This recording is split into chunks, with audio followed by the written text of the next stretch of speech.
যখনই শুনছি আমি কেঁদে দিছি, মানে খুশিতে কান্না শুরু করে দিছি। আমিও কান্না শুরু করে দিছি শুনে। আমি পতাকা জড়ায় কান্না শুরু করে দিছি এবং আমি অনেক অনেক খুশি। আমি আল্লাহর কাছে লাখ লাখ শুকরিয়া।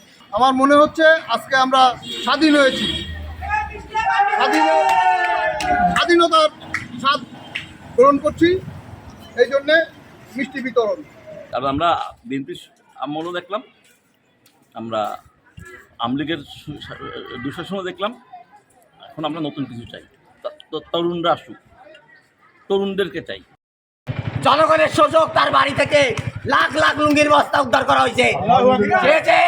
এই গরিব মানুষের সম্পদ এতদিন আটক করে নিজেদের ভিতর মিলাইছে, তার প্রমাণ আমরা তার বাড়ি হামলা করে পেয়েছে।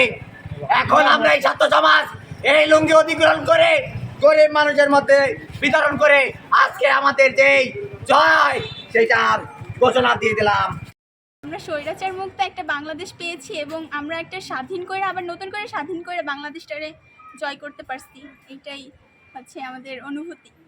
আর নতুন একটা সকাল দেখতে পারবো কালকে, যে আমাদের রাস্তায় নামতে আর কোনো ভয় করবে না, মুখ খুলতেও ভয় করবে না।